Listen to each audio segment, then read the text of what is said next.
চলছে দেখে সকলে মিলে এক সুকন্যার সন্ধান করে সবাই মিলে লালার বিবাহ দিলেন। হরি বল।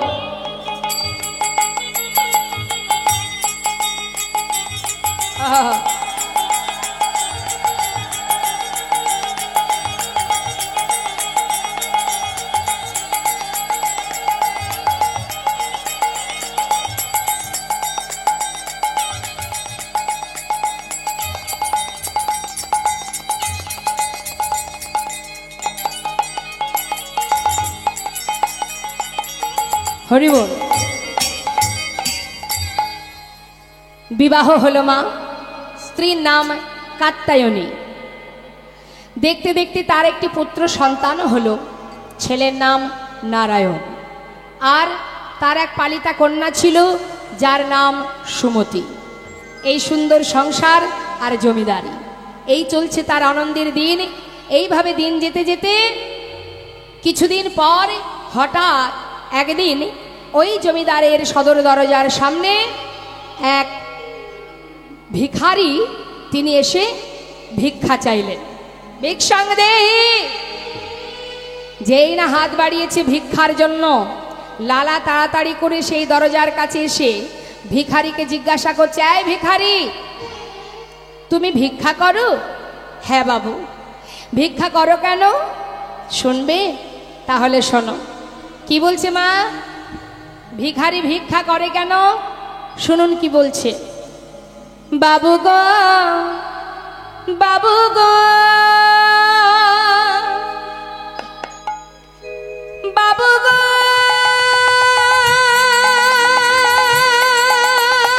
বাবু গো। রিপিটটা দেবে না, রিভাবটা দাও। বাবু গো, বাবু, বাবু গো, বাবু, বাবু গো, বাবু, আমি হলাম দিন ভিখারি। ও গো বাবু, আমি হলাম দিন ভিখারি। ও গো বাবু, আমি হলাম দিন ভিখারি। ও বাবু, আমার ঘরে আছে গিরিধারী। বাবু গো বাবু, বাবু গো বাবু, আমার ঘরে আছে গিরিধারী। তাই দাঁড়ে দাঁড়ে আমি ভিক্ষা করি। আমার ঘরে আছে ওই গিরিধারী। তাই দাঁড়ে দাঁড়ে ভিক্ষা করি। তারে সেবা দিয়ে পাই গো প্রসাদে। তারে সেবা দিয়ে পাই গো প্রসাদে। বাবু এই তো আমার রীতি।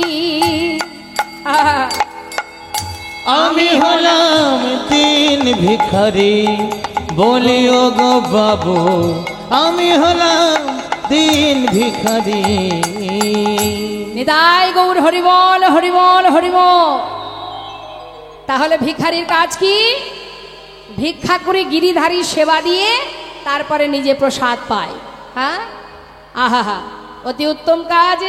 দেখবেন যারা ভিক্ষা করে ভগবানের সেবা দিয়ে প্রসাদ গ্রহণ করে, সাধারণ মানুষ যারা, মানে কি বলবো তাদেরকে, আত্ম অহংকারে বশীভূত হয়ে যারা অর্থের মধ্যে ডুবে আছে, যারা ধন ঐশ্বর্যের মধ্যে ডুবে আছে, তারা কিন্তু কখনো কখনো বলে বসে, আহা বেচারা বড় অসহায়, ভিক্ষা করে দিন কাটে তার, তাই না মা?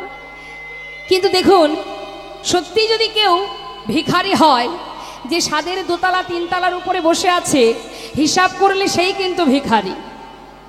তাহলে ধনীকে যিনি গোবিন্দ সেবার তরে নিজেকে সঁপে দিয়েছে, যে জানে কৃষ্ণ ধনে ধনী, যে জানে গৌর ধনে ধনী, যে জানে গৌর নামের ধনে ধনী, সেই তো মহাধনী, সেই হচ্ছে মহাধনে ধনী।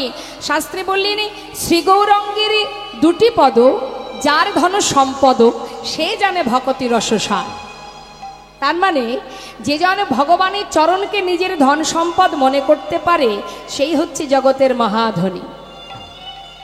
আর এই ধন, ইহ জগতের ধন ঐশ্বর্য, এ কিন্তু দুদিনের জন্য, জেনে রাখুন, মাত্র দুদিনের জন্য। আপনি যে সম্পদের মালিকানা করছেন, মালিকানা বলা ভুল হবে, ম্যানেজারি করছেন, মালিক নন আপনি, দেখভাল করছেন, আপনি ম্যানেজারি করছেন, কিন্তু আপনার আগে আরও একজন ছিল এই আসনে, সে চলে গেছে বলে আজ আপনি ম্যানেজারি করছেন, মানে দেখাশুনো করছেন। আবার আপনি যখন চলে যাবেন, ঠিক দেখবেন ওই আসনে আরও একজন এসে বসে আছে, অর্থাৎ সবই পড়ে থাকবে, শুধু পরিবর্তন হবেন আপনি, আপনি চলে যাবেন, তাই না? তাহলে এ জগতে টাকা বলো, বিষয় বলো, ধন ঐশ্বর্য বলো, সবই থাকবে, তোমাকে খালি হাতে ফিরতে হবে। তাহলে কিসের এত অহংকার, কিসের এত গর্ব? হ্যাঁ, কিছুই আমার নয়। এই যে নামটা নিয়ে আমরা ঘুরে বেড়াচ্ছি, প্রত্যেকের আলাদা আলাদা নাম আছে, তাই না মা? সবার আলাদা আলাদা নাম। বলুন তো, এই নামটা কি আমরা এনেছিলাম?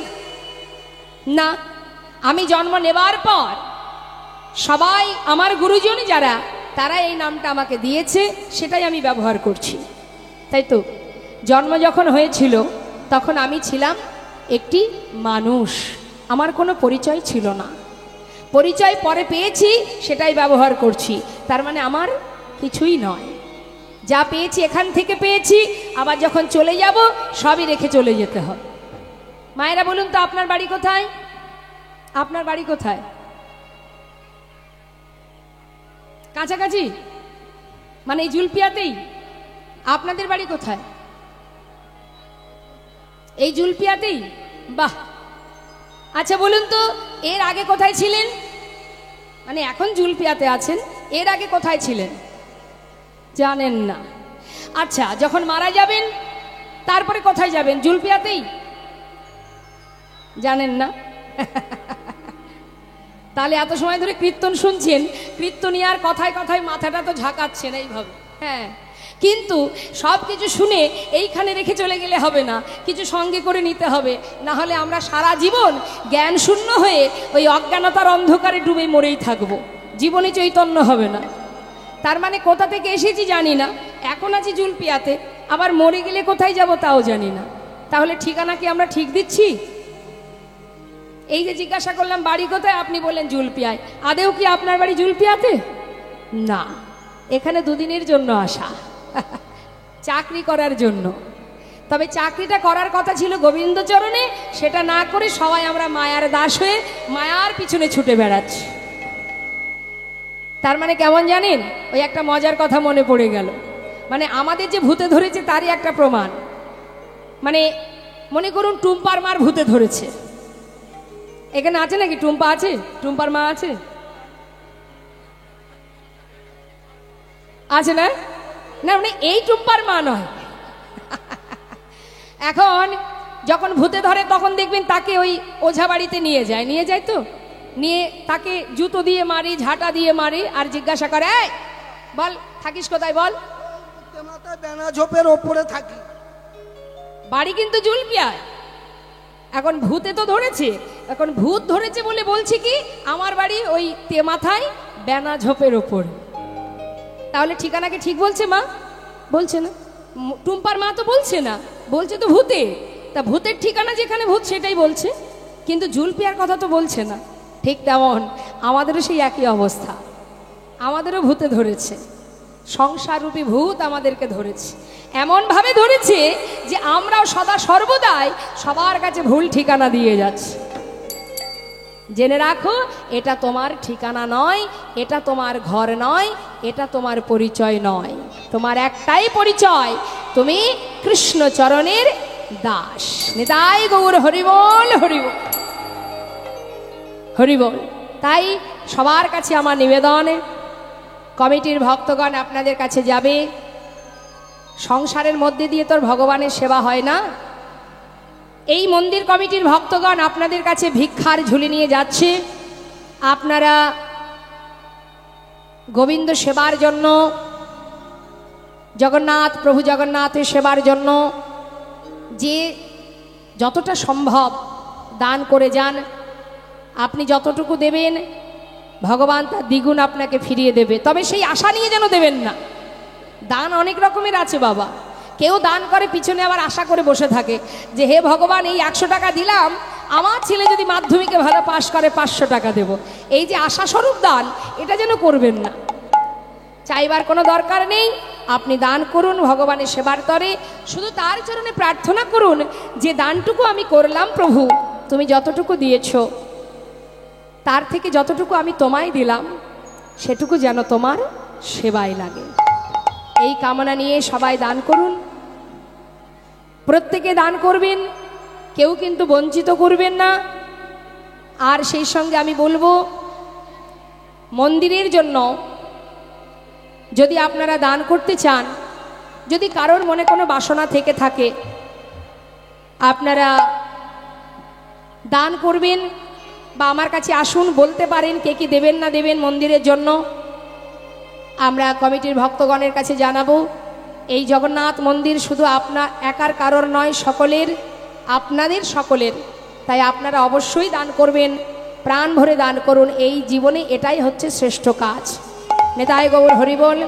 সবাই দেবেন, তবে দেখবেন সেবায়, ভগবানের সেবায় কৃপণতা করবেন না কিন্তু। খুঁজে খুঁজে খুঁজে খুঁজে কোথায় 1 টাকা আছে খুঁজে বের করে সেটা দেবেন, এমনটা করবেন না। যতটুকু সামর্থ্য প্রাণ ভরে দান করুন। হরিবল হরিবল, নিতাই গৌর হরিবল।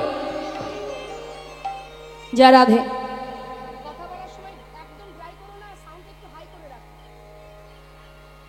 জয় নিতাই, জয় গৌর, হরে কৃষ্ণ। একটু বাড়াও, সাউন্ডটা বাড়াও। জয় রাধেশ্যাম। ঠিক আছে, এরকমই থাক, আপ ডাউন করতে হবে না, ঠিক আছে? জয় নিতাই। তাই সেই ভিখারি বলছে, বাবু আমি ভিক্ষা করি, গিরিধারীর সেবা দিয়ে তবেই প্রসাদ পাই। যেই না বলেছে মা, সঙ্গে সঙ্গে লালা অনেক দামি দামি রত্ন একটা পুটুলি বেঁধে ওই ভিখারিকে দিয়ে বলছে, ভিখারি এই না ধরো। বাবু এতে কি আছে? অনেক দামি দামি রত্ন আছে, নিয়ে যাও। এগুলো দিয়ে কি হবে? কেন? তুমি আমার মতো ধনী হবে, আর তোমাকে ভিক্ষা করতে হবে না, যা দিলাম নিয়ে যাও। ঠিক আছে বাবু, তাহলে আমি আসি। এই বলে মাথায় করে নিয়ে যাচ্ছে মা। আর লালা কিন্তু দরজার কাছে দাঁড়িয়ে আছে। বেশ কিছুটা পথ যাবার পর হঠাৎ ভিখারি সেই পুটুলিটা নিয়ে কিছুটা দূরে গিয়ে একটা বনের ভিতরে ছুঁড়ে ফেলে দিলেন। আর যেই না ফেলে দিয়েছে, সঙ্গে সঙ্গে পিছন থেকে চিৎকার করে বলে উঠলেন, লালা এই ভিখারি, এত বড় সাহস তোমার, যা কিছু দিয়েছি তুমি ফেলে দিলে? কেন ফেলে দিলে তুমি? বাবু কিছু মনে করবেন না, আপনি আমাকে দিয়েছেন, আমি নিয়ে যাচ্ছিলাম, হঠাৎ কে যেন আমায় বলে উঠল, ভক্ত এগুলো নিয়ে কোথায় যাচ্ছিস? তুই কি লালা? আহা, ওই লালার মতো ধনী হতে চাস? ফেলে দে, এসবের কোনো কিছুরই প্রয়োজন নেই। কি হবে এগুলো নিয়ে? ওরে দাঁড়ে দাঁড়ে ভিক্ষা করে যা পাস, আমি তো তাতেই খুশি। এসবের কিচ্ছু দরকার নেই, ফেলে দে ভক্ত, সব ফেলে দে। ওরে ভিখারি যা, এসব নিতে হবে না, তুই যেখান থেকে যা পাস তাতেই আমি সন্তুষ্ট।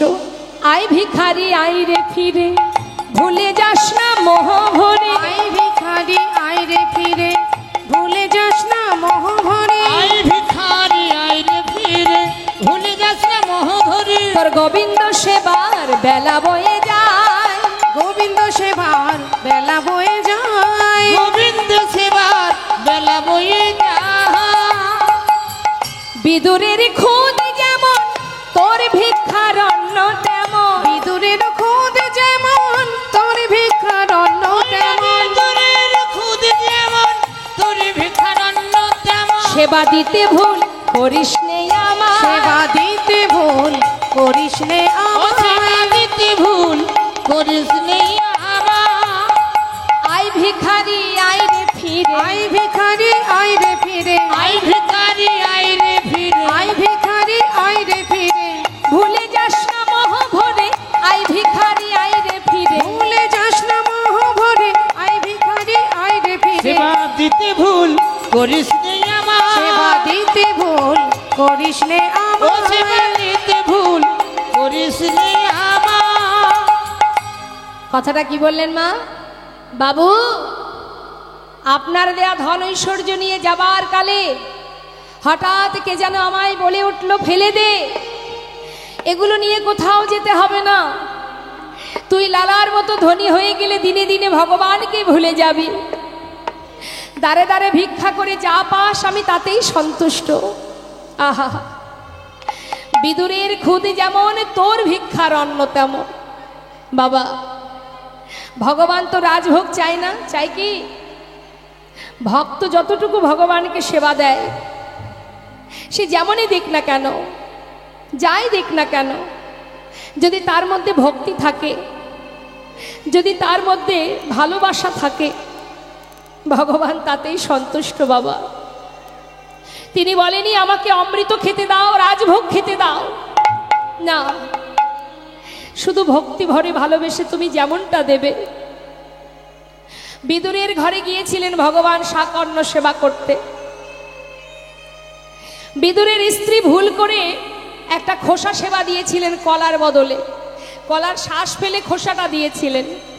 ভগবান সেটাই সেবা করেছিলেন। কেন? তার মধ্যে যে প্রেম ছিল, শুদ্ধ প্রেম, শুদ্ধ ভালোবাসা ছিল, তাই সেটাই সেবা করেছিলেন। রাম অবতারের কথা একবার ভাবুন মা। শবরী যিনি বনের ভিতরে থাকতেন, সকলে লাঞ্ছনা গঞ্জনা সহ্য করে, সকলের অবহেলা সহ্য করে বনের ভিতরে থেকে ওই শবরী প্রভু রামচন্দ্রের কৃপা পাবার জন্য ওরা প্রভু রামচন্দ্রের সেবা দেবে বলে বনের ভিতরে কি দেবে তাকে সেবা, তাই গাছের কুল পেড়ে আগে নিজে খেয়ে দেখত। বলুন তো মা, আপনারা আপনাদের এঁঠো ভগবানকে দিতে পারবেন? পারবেন না। কেন বলুন তো? নিজের করে যত সময় তাকে ভালো না বাসবেন, তত সময় নিজের জিনিসটা, সেটা এঁঠোই হোক আর যাই হোক, আপনি দিতে পারবেন না।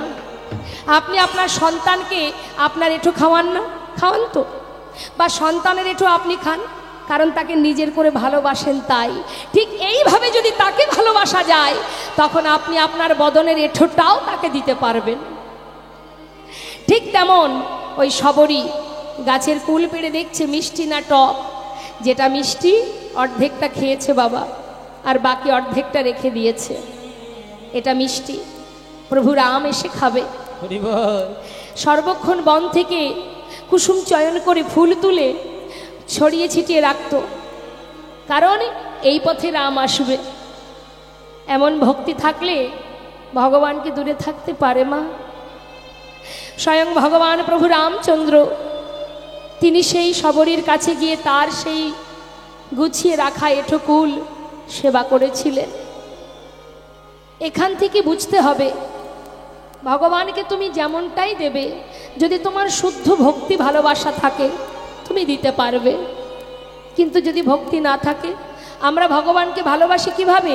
চিত্রপট ভেবে, ভালোবাসি বিগ্রহ ভেবে, তাই আমরা পারি না। যারা নিজের করে ভালোবাসে, এক ভক্তের কথা একটু বলি মা, মনে পড়ল যখন বলি। সেই ভক্তটিকে জানেন? শ্রীখণ্ড নিবাসী। শ্রীখণ্ড নিবাসী মুকুন্দ দাস, যিনি মস্ত বড় জমিদার, কবিরাজি করতেন, তিনি ভালো কবিরাজি জানতেন।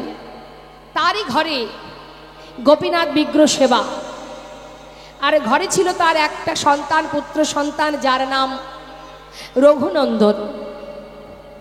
তা প্রতিদিন ওই বিগ্রহ গোপীনাথের সেবা দিত মুকুন্দ দাস। কিন্তু তিনি ভালো কবিরাজি জানতেন বলে গ্রামে কোনো ব্যক্তি অসুস্থ হলে কবিরাজের ডাক পড়ত। একটু মন দেবেন মা, দেখুন কোথায় ভক্তি লুকিয়ে আছে। একটা প্রবাদ আছে না, যার হয় তার নয় হয়, যার হয় না তার 90তেও হয় না। অর্থাৎ যদি কেউ ভগবানকে দর্শন পায়, 5 বছরের ধ্রুব প্রহ্লাদ ভগবানকে দেখতে পেলেন, দর্শন পেলেন তার, তাই না? কিন্তু এই জগতে অনেকে আছে যাদের বৃদ্ধ হয়ে গেল, কিন্তু তারাও গোবিন্দের দেখা পেল না।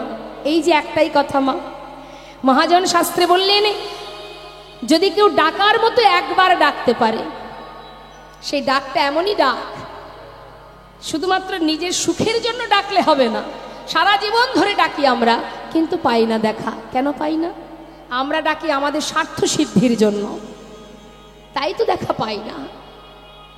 দেখুন, তাই সেই ছোট্ট ছেলেটি 12 বছর বয়স তার, বাবা হঠাৎ গালে হাত দিয়ে চিন্তা করছে যে গ্রামে একজন অসুস্থ, আমাকে যেতে হবে, এদিকে ঘরে গোপীনাথের সেবা, আমি একা মানুষ, কোন দিকে যাব? চিন্তা করছে। এমন সময় ছোট্ট ছেলে বলছে, বাবা এত চিন্তা করো না, যে অসুস্থ তুমি তার কাছে যাও, আর ঘরে গোপীনাথের সেবা আজ না হয় আমি দিয়ে দেব। মুকুন্দ দাস বলছে, ওরে রঘুনন্দন, ভগবানের সেবা বললেই কি সেবা দেওয়া যায়? ভগবানের সেবা দিতে গেলে তার অনেক নিয়ম আছে, অনেক মন্ত্রতন্ত্র জানতে হয়, তুই তো কিছু জানিস না বাবা। ছোট্ট ছেলে বলে উঠলেন, বাবা আমি না হয় তোমার মতো অত মন্ত্র জানি না, কিন্তু বাবা আমি যদি ওকে ভালোবেসে খাওয়াই, ওকে খাবে না? মনে মনে চিন্তা করছি, সত্যিই তো, এ কথা সত্যি। কেউ যদি ভালোবেসে ভগবানকে খাওয়ায়, তার জন্য মন্ত্রের কি বা প্রয়োজন? যাক, তাহলে একটা কাজ করিস বাবা, আমি তো ঠিকঠাক করে রান্নাও করতে পারলাম না, তা তুই একটু কোনো রকমে রান্না করে ভগবানের সেবাটা দিয়ে দিস, গোপীনাথের সেবা দিয়ে দিস, আর আমার জন্য প্রসাদ রেখে দিবি, আমি এসে প্রসাদ পাবো। ঠিক আছে বাবা, তুমি চলে যাও, চিন্তা করো না। ছোট্ট ছেলে, 12 বছরের শিশু মা। আমাদের ইহজগতে অনেকের ঘরেই আছে 12 বছরের সন্তান, কতটুকুই বা। সেই ছেলে আমার রন্ধনশালায় গিয়ে নিজে হাতে রান্না করছে। বাবা রান্না করতে তো জানে না মা, যা কিছু গোছানো ব্যঞ্জন ছিল সব এক পাত্রে ঢেলে দিয়ে কোনো রকমে রন্ধন করে একটা পাত্রে নিয়ে এবার 1 পা 2 পা করে মন্দিরে ঢুকছে। মন্দিরের ভিতরে প্রবেশ করে ডাকছে, গোপীনাথ, ও গোপীনাথ। জানো গোপীনাথ, আজ বাবা ঘরে নেই, আজ আমি রান্না করেছি তোমার জন্য, জানি না কেমন হয়েছে, আজ একটু কষ্ট করে খেয়ে নাও, আমি তো কখনো রান্না করিনি, এই প্রথম, তুমি আজ একটু কষ্ট করে খাও, কাল বাবা এসে ভালো করে রান্না করে খাওয়াবে, শিগগিরই এসো। আসছে না মা। কি হলো, আসছে না কেন? চিন্তা করছে, চারিদিকে তাকাচ্ছে। বুঝেছি, বাবা যখন তোমাকে খাওয়ায় দরজাটা বন্ধ করে খাওয়ায়, কিন্তু আমার তো দরজা বন্ধ করা হয়নি, দাঁড়াও, আবার দরজাটা বন্ধ করে দিল। ও গোপীনাথ, এবার এসো। তাও আসছে না মা। আপনারাও তো সেবা দেন, আসে ভগবান? আসে না। তারও আসছে না। কি ব্যাপার, আসছে না কেন? প্রতিদিন বাবা খাওয়ায়, তখন খায়, আর আজ আমি এসেছি বলে খাবে না? কি মনে করেছে কি? ও গোপীনাথ, কখন থেকে ডাকছি, তুমি শুনতে পাচ্ছ না? বেশ তো বসে আছো, এসো বলছি, শিগগিরই খেয়ে নাও, আমার কি কষ্ট হয় না? কখন থেকে ডাকছি তোমার, এসো না গোপীনাথ, তাড়াতাড়ি এসো। আমি বাবাকে কথা দিয়েছি, আজকে তোমাকে আমি খাওয়াবো। গোপীনাথ, তুমি যদি না আসো তাহলে বাবা যে বকবে আমার, এসো না। ও গোপীনাথ, শিগগিরই এসো। তাও আসছে না বাবা। চিন্তা করছে, আসছে না কেন, কি হবে এখন? বলছে, দেখো গোপীনাথ, কখন থেকে আমি ডাকছি তোমায়, তুমি যদি না আসো, আমি যখন না খাই, আমার বাবা আমাকে লাঠি দিয়ে মেরে মেরে খাওয়ায়। যদি ভালো চাও চলে এসো, না হলে না, দাঁড়াও। আবার ঘর মন্দির থেকে বাইরে বেরিয়ে খুঁজে খুঁজে একটা লাঠি জোগাড় করেছে, মন্দিরের ভিতরে ঢুকে বলছে, দেখো, দেখতে পাচ্ছ কি আছে হাতে, ভালো চাও চলে এসো, না হলে এই লাঠি দিয়ে না আমি মেরে মেরে তোমায় নিয়ে আসবো। এমন ভক্তি মা, এমন প্রেম। আর মন্দিরের ভিতরে ভগবান কঠিন হয়ে থাকতে পারছে না, মনে মনে চিন্তা করছে, ভক্ত এত ভালোবাসো তুমি আমায়,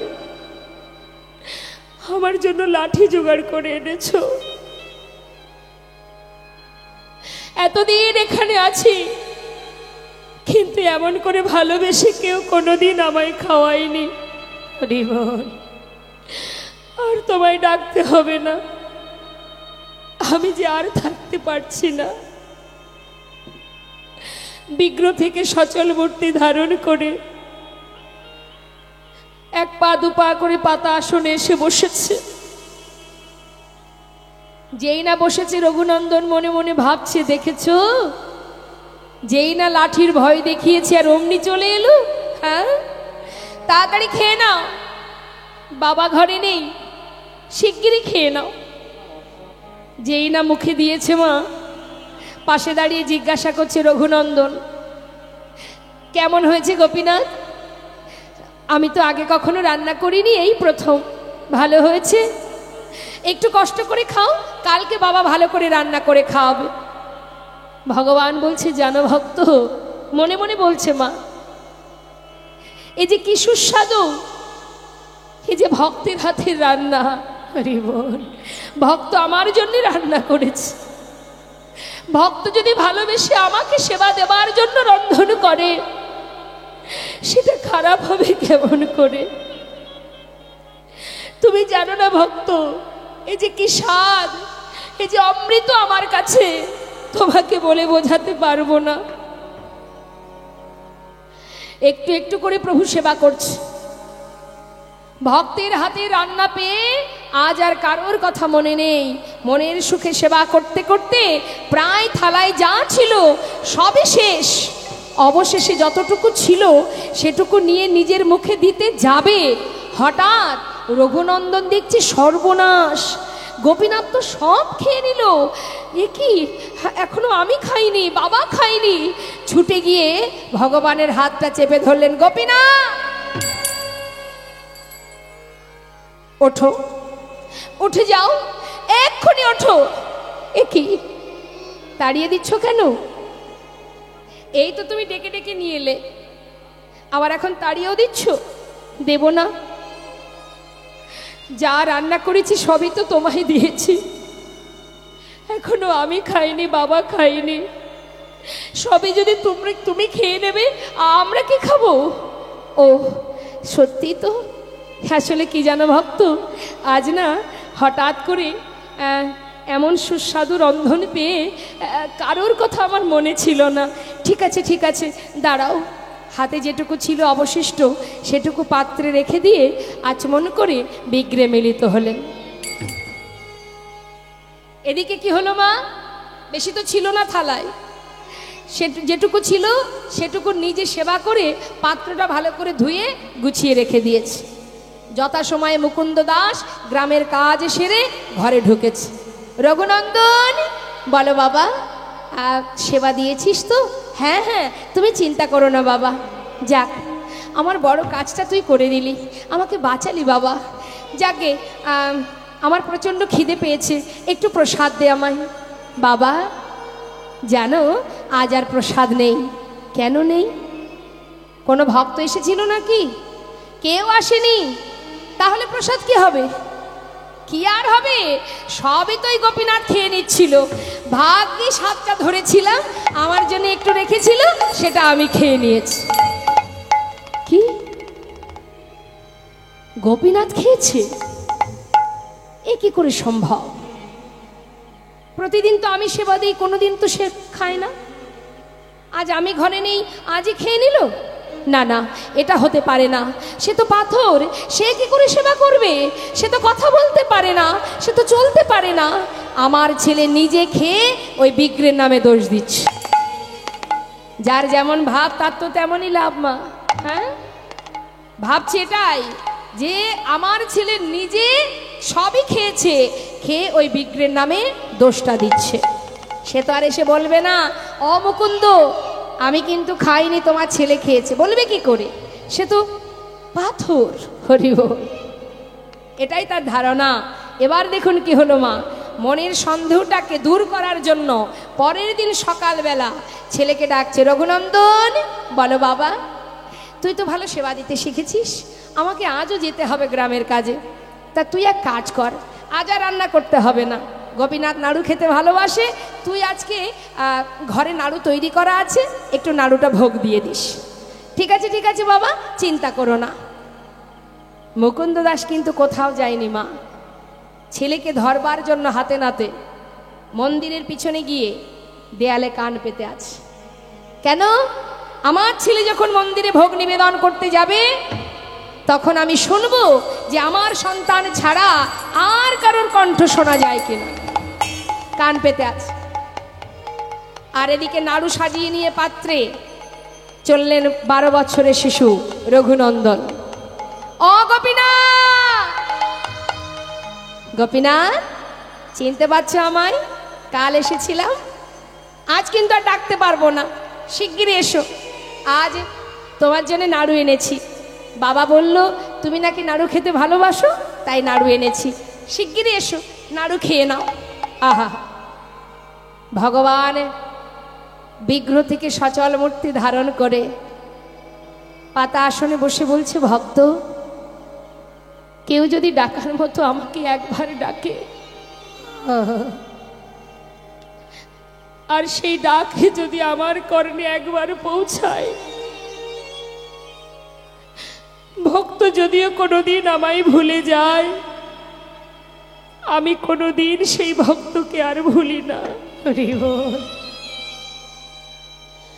যুগে যুগে সেই ভক্তকে আমি আর ভুলি না। আর ডাকতে হবে না, এই দেখো আমি চলে এসেছি। যাক, খেয়ে নাও, বাবা নাড়ু তৈরি করেছে, খেয়ে নাও। মনে মনে বলছে বাবাই করুক আর যেই করুক, আমার ভক্তের হাতের ছোঁয়া তো লেগে আছে, মনের সুখে সেবা করছে। রঘুনন্দন মনে মনে চিন্তা করছে, কালকের মতো দাঁড়িয়ে থাকবো আর তুমি একটা একটা করে যদি সব খেয়ে নাও, আজ আমি আর তা হতে দেব না। আজ তুমিও খাবে, আমিও আমার ভাগেরটা খাবো। এই ভেবে পাত্র থেকে একটা নাড়ু তুলে নিয়েছে, বদনে দিয়েছে, অর্ধেকটা খেয়েছে বাবা। যখনই মুখে সুস্বাদু স্বাদ লেগেছে, এত স্বাদ, এত সুন্দর, আহা, সঙ্গে সঙ্গে আর হাতে যে অর্ধেক এঁঠো নাড়ুটা ছিল গোপীনাথের মুখের কাছে ধরেছে। গোপীনাথ খেয়ে দেখো, কত সুস্বাদু, আমার বাবা করেছে তোমার জন্য, খেয়ে দেখো। ভগবান নয়নের জলে মুখ ভাসিয়ে কাঁদছে।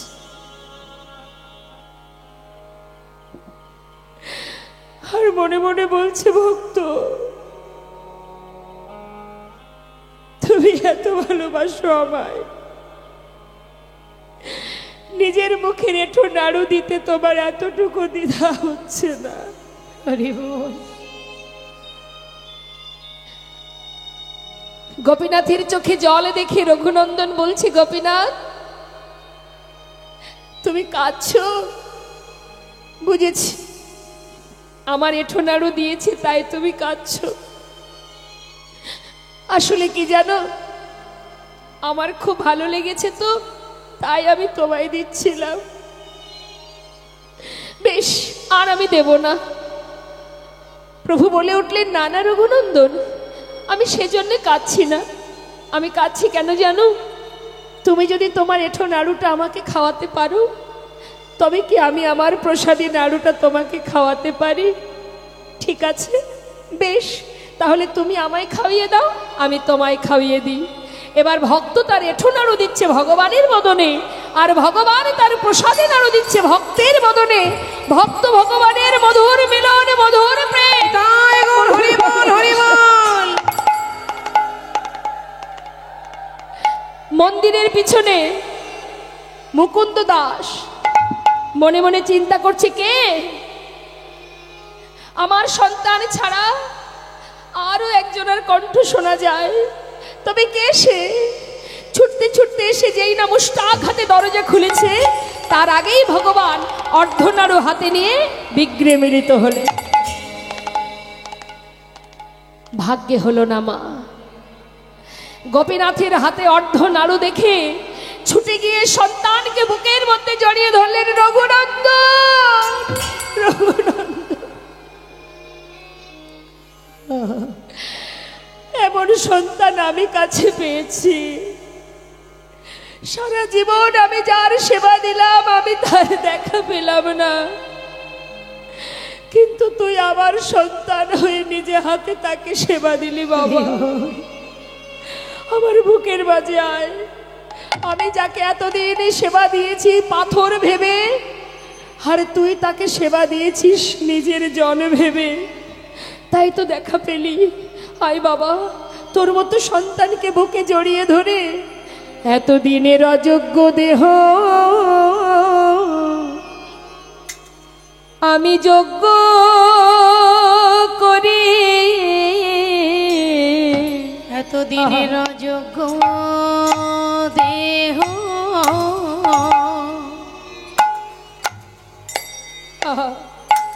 আমি যোগ্য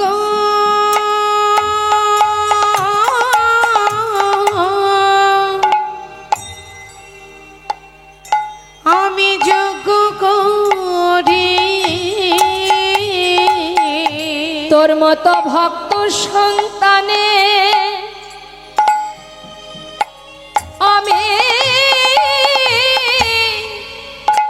আমি জড়ায়ে ধরে আমার অযোগ্য দেহ আমি যোগ্য করি। তোর মতো ভক্ত সন্তানে আমি হরিব আমি জড়াই ধরি আমার মানবী জনম আমি ধন্য করি। তো ভক্ত সন্তানে জড়ায়ে ধরি আমার মানা আমি ধন্য করি। এতদিনের অযোগ্য দেহ যোগ্য করি। ভক্ত সন্তানে জড়ায়ে ধরি এতদিনের অযোগ্য দেহ যোগ্য করি। জয় গৌর হরি বল, হরি বল, হরি বল। সন্তানে জড়ায়ে ধরি দেহ যোগ্য করি। ভক্ত সন্তানে জড়ায়ে ধরি হরি বল, হরি বল, গৌর হরি বল, জয় গৌর হরি বল। তো সন্তানের জড়ায়ে ধরি অযোগ্য দেহ যোগ্য করি। তোর মতো ভক্ত সন্তানে আমি জড়াই ধরি। তাই মাগো, যদি কেউ মনে প্রাণে সেবা দেয়, যদি ভক্তি ভরে সেবা দেয়, যেটাই দিক না কেন ভগবান তাতে সন্তুষ্ট।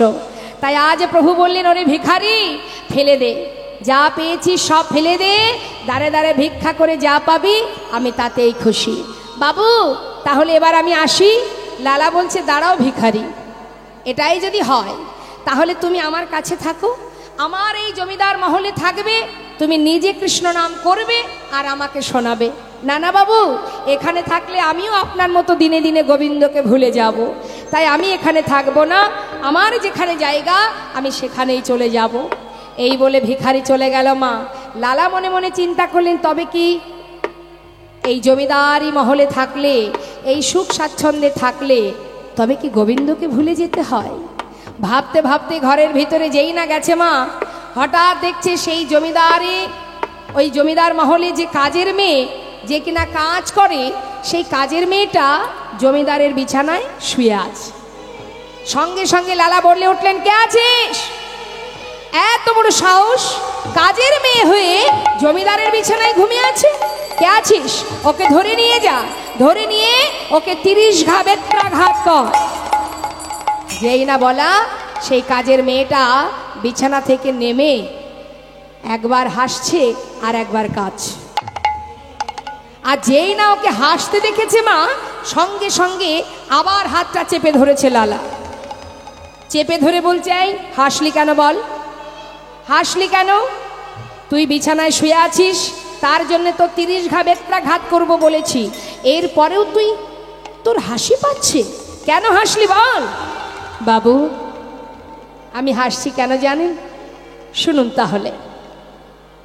এই জমিদারের বিছানায় আমি শুয়ে আছি কিছুক্ষণের জন্য, তার জন্য যদি আমার 30 ঘা সাজা হয়, হওয়াটাই স্বাভাবিক। কাজের মেয়ে হয়ে জমিদারের বিছানায় শুয়েছি, আমার তো সাজা হতেই পারে, এই জন্য আমি হাসছি। আর কাঁদছি কেন জানো বাবু? আমি যদি কিছুক্ষণের জন্য জমিদারের বিছানায় শুয়ে থেকে 30 ঘা সাজা পাই, একবার আপনি নিজে ভেবে দেখুন, আপনি এই বিছানায় কতদিন ঘুমাচ্ছেন। তাহলে বাবু, আমার যদি 30 ঘা সাজা হয়, আপনার জন্য কত সাজা লেখা আছে। সঙ্গে সঙ্গে লালা সেই কাজের মেয়ের হাতটি ধরে বলে উঠলেন, মা, ঠিকই তো বলেছিস তুই, সত্যি তো। তুই কিছুক্ষণের জন্য জমিদারের বিছানায় শুয়েছিস বলে তোর যদি 30 ঘা সাজা হয়, আমি তো এতদিন এই বিছানায় শুয়ে আসছি, তাহলে আমার জন্য কত সাজা লেখা আছে। মা, তুই ঠিক বলেছিস। আজ আমি সবার সামনে দাঁড়িয়ে প্রতিজ্ঞা করলাম, আজ থেকে আর ঘুমাবো না পালঙ্কেতে।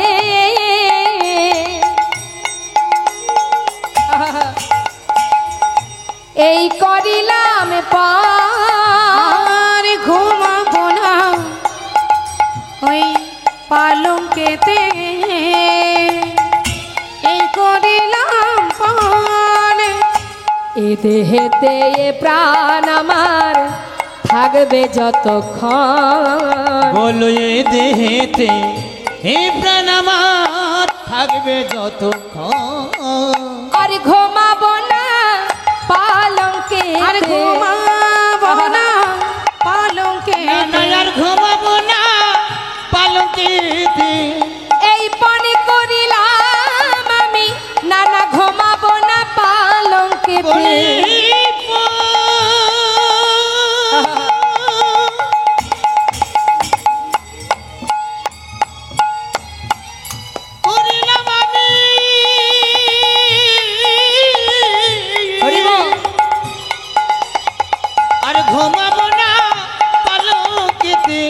দেহেতে এ প্রাণ আমার থাকবে যতক্ষণ।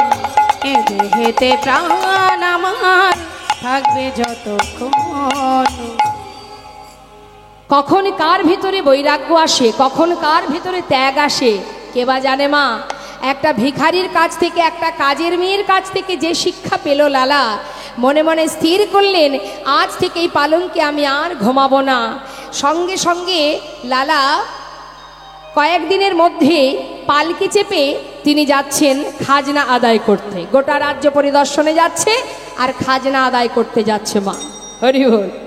এখন সারাদিন ধরে খাজনা আদায় করে যখন বেলি অবসান কাল, সন্ধ্যা আগত, সেই সময় লালা পালকি চেপে ঘরে ফিরছে।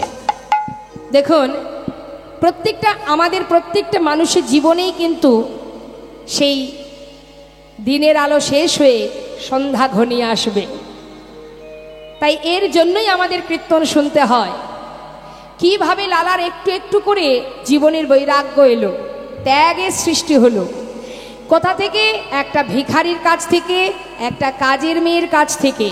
এবার দেখুন, আবার পেল শিক্ষা। কোথায়?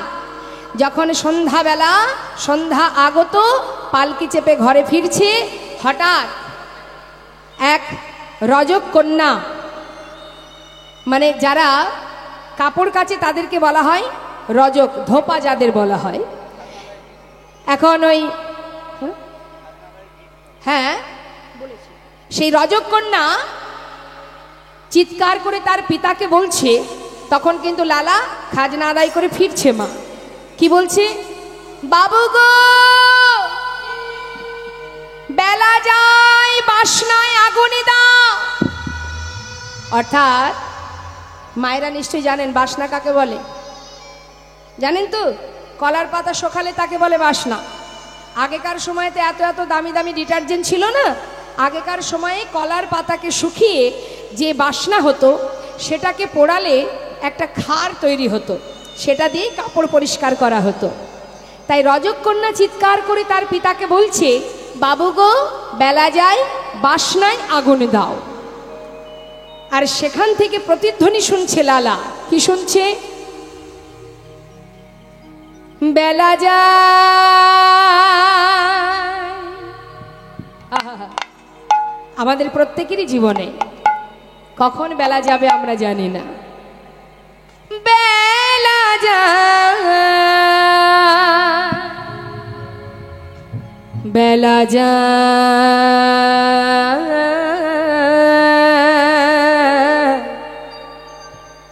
বেলা যায়,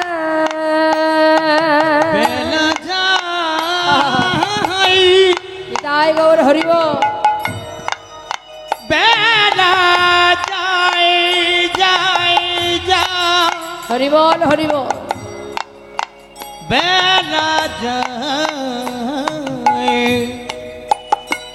বেলা যায়, বেলা যায়,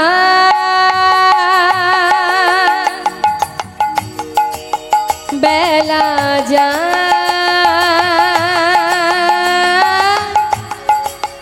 বেলা যায়,